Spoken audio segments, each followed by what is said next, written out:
اب ان دونوں چراغوں کو بند کر دے تو یہاں پہ اندھیرا ہو جائے گا، کسی کو کچھ دکھائی نہیں دے گا۔ یا اور مثال کو میں واضح کروں کہ آج کل گاڑیوں میں بھی چراغ لگے ہوئے ہیں۔ چراغ سے مراد وہ جو ہیڈ لائٹ لگی ہوتی ہے، وہ لائٹ لگی ہوئی ہے گاڑیوں میں، وہ چراغ لگے ہوئے ہیں۔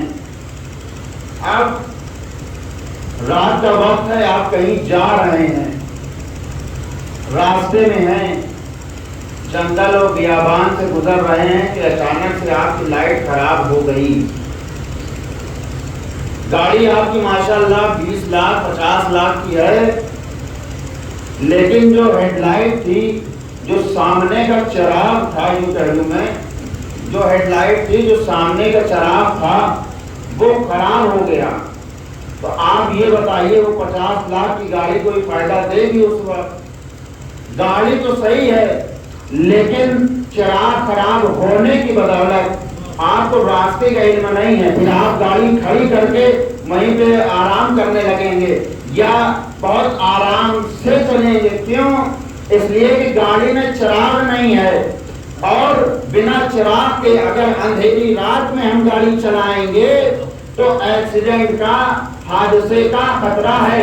یہ تو دنیاوی مثال ہوئی۔ اگر آپ دین میں آنا چاہیں، جب آپ یہ دیکھیں اپنے آپ کو کہ آپ گمراہیوں کے اندھیرے میں گھرے ہوئے ہیں، ضلالتوں کے اندھیرے میں گھرے ہوئے ہیں، تو اس وقت جو ذات بچائے گی وہ حسین ابن علی کی ذات ہوگی۔ صلوات پڑھ دیں محمد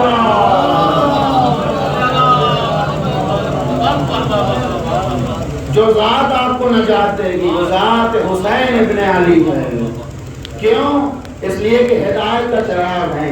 اب اگر آپ کو ہدایت پانا ہے تو یہ نہ دیکھو کہ ہدایت کا کون سا راستہ ہے، بلکہ یہ دیکھو کہ حسین ابن علی کس راستے پہ جا رہے ہیں۔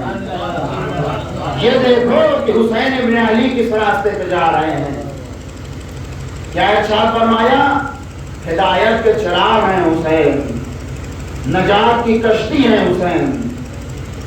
پہلے مرحلے پر ہدایت کا چراغ، دوسرے مرحلے پر نجات کی کشتی۔ نجات کی کشتی ہم میں سے کسی نہ کسی نے کبھی کبھار اپنی زندگی میں، چاہے وہ مزے کے لیے ہی صحیح، لیکن کشتی کا سفر، ناؤ کا سفر کیا ضرور ہوگا۔ پہلے تو بہرحال ناؤ ہی دریا کو پار کرنے کا ایک راستہ تھا، پل وغیرہ بن گئے، اب تو وہ سیر و تفریح کا بھی ایک ذریعہ ہے ناؤ، کہ جاتے ہیں گنگا کے کنارے اور اس کے بعد ناؤ مل جاتی ہے تو اس پہ سیر و تفریح کرتے ہیں۔ حسین نجات کی کشتی ہیں، نجات کی کشتی ہے حسین۔ کیا بہترین مثال ہے، آپ سوال فرمائیں گے حسین نجات کی کشتی ہیں، یعنی اگر جسے نجات پانی ہے اسے چاہیے کہ حسین کی کشتی کے اوپر سوار ہو۔ آپ کسی جزیرے پہ، کسی ٹاپو پہ پھنس جائیں، اور جب پھنس جائیں سامنے سے آپ کی ایک کشتی گزرے، آپ کی ایک ناؤ گزرے، اور ناؤ بہت زبردست ہو، بہت لگژری ناؤ ہو، بہت لگژری شپ ہو، تو آپ اس ٹاپو پہ بیٹھے ہیں، پھنسے ہوئے ہیں۔ اب آپ ٹاپو پہ بیٹھ کر اس لگژری شپ کو جب دیکھ رہے ہیں تو بڑی تعریفیں کر رہے ہیں، واہ کیا عالی شان ناؤ ہے یہ، کیا خوبصورت کشتی ہے یہ۔ آپ مجھے یہ بتائیے، کیا اس کشتی کی تعریف کر لینے سے کیا آپ کا بیڑا پار ہو جائے گا؟ بہت توجہ۔ کیا آپ یہ بتائیے، اس کشتی کی تعریف کر لینے سے آپ کا بیڑا پار ہو جائے گا، یا آپ کشتی کی تعریف کرتے رہیے گا؟ آپ کا بیڑا پار نہیں ہوگا۔ بیڑا پار اسی وقت ہوگا جب تک آپ کشتی پہ سوار نہ ہو لیں۔ اسی لیے حسین کی تعریف کرنا کافی نہیں ہے، حسین کی کشتی پہ سوار ہونا ضروری ہے۔ حسین کی کشتی پہ سوار ہونا ضروری ہے، اور جو حسین کی کشتی پہ سوار ہو گیا تو کوئی وحید بن گیا، کوئی ہو بن گیا، کوئی زہیر بن گیا۔ صلوات پڑھ دیں محمد ایک اور صلوات پڑھ دیں محمد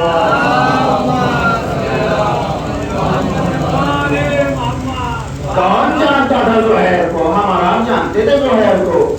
کون جانتا تھا وحب قلبی کو؟ کون جانتا تھا حر کو؟ کہا نہیں، انہوں نے اس نجات کی کشتی سے اپنے دامن کو، اس نجات کی کشتی کے دامن کو تھام لیا ہے کہ جب تک کائنات میں حسین کا نام باقی ہے، حسین کے صدقے میں ان کا بھی نام لیا جائے گا، اور فقط نام نہیں لیا جائے گا، علیہ السلام لگایا جائے گا، علیہ السلام لگایا جائے گا۔ یہ حسین کی ذات ہے، یہ حسین کی ذات ہے، جس ذات کو رسول یہ کہہ رہے ہیں کہ یہ ہدایت کا مرکز ہے، یہ کشتی نجات ہے۔ اگر تمہیں ہدایت پانا ہے، اگر تمہیں نجات پانا ہے، تو ضروری ہے کہ تم حسین کی کشتی کے اوپر سوار ہو، ضروری ہے کہ اس راستے کو اختیار کرو کہ جو حسین کی راستہ ہو۔ ایک اور صلوات پڑھیں۔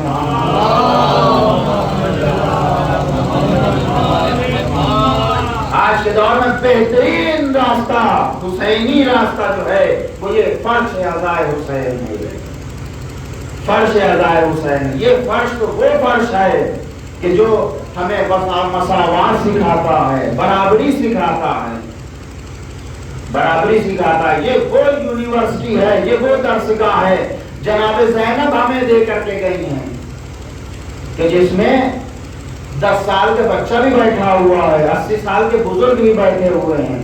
جو درس 10 سال کے بچے کو دیا جا رہا ہے، وہی 80 سال کے بزرگ کو دیا جا رہا ہے۔ ایسی درسگاہ ہمارے لیے جناب زینب چھوڑ کر کے گئی ہیں۔ اس فرش عزا کی اہمیت کو سمجھیے۔ آپ عزادار ہیں۔ ایک جملہ میں کہنا چاہتا ہوں، خدا کی قسم اگر سمجھ گئے اور یا جب کبھی سمجھیے گا اس جملے کو تو میرے والدین کے حق میں دعائیں کر دیے گا، اس کے علاوہ مجھے کچھ نہیں چاہیے۔ ایک جملہ بس اس فرش عزا کی اہمیت کو سمجھیے۔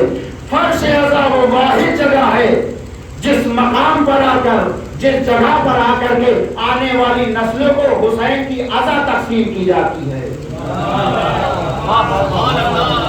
فرش عزا وہ واحد جگہ، اس کے علاوہ آپ کو کہیں نہیں ملے گا، کہیں نہیں ملے گا۔ آپ کی پہچان عزادار ہونے کی بدولت ہے۔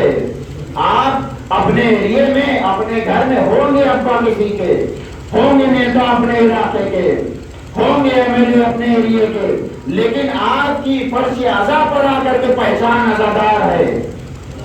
آپ یہاں پر عزادار ہونے کے نام پہ پہچانے جاتے ہیں۔ ایسا نہیں ہے کہ جو صاحب ایم ایل اے ہیں انہیں ایم ایل اے کہہ کے بلا، نہیں، یہ حسین کے عزادار پہلے ہیں، ایم ایل اے بعد میں ہوئے ہیں، سباست بعد میں ہے، حسین کے عزادار پہلے ہیں، ابا بعد میں ہے، حسین کے عزادار پہلے ہیں۔ بس ایک جملہ اور سماعت فرمائیے، یہ حسین کے عزادار ہیں۔ کائنات کی وہ واحد قوم ہے شیعہ کہ جس کی پہچان عزاداری کی بنیاد پہ ہوتی ہے۔ دنیا والے مالداری کی بنیاد پہ پہچانے جاتے ہیں، یہ قوم عزاداری کی بنیاد پہ پہچانے جاتی ہے، یہ قوم عزاداری کی بنیاد پہ پہچانی جاتی ہے۔ اس کی وجہ کیا ہے؟ وجہ یہ ہے کہ کیونکہ کائنات والے جانتے ہیں کہ دنیا کی وہ واحد قوم شیعہ ہے جس کی پہچان عزاداری کی بدولت ہے، مالداری کی بدولت نہیں ہے۔ اس کی وجہ یہ ہے کہ مالداری بٹورنا جانتی ہے، عزاداری بانٹنا جانتی ہے۔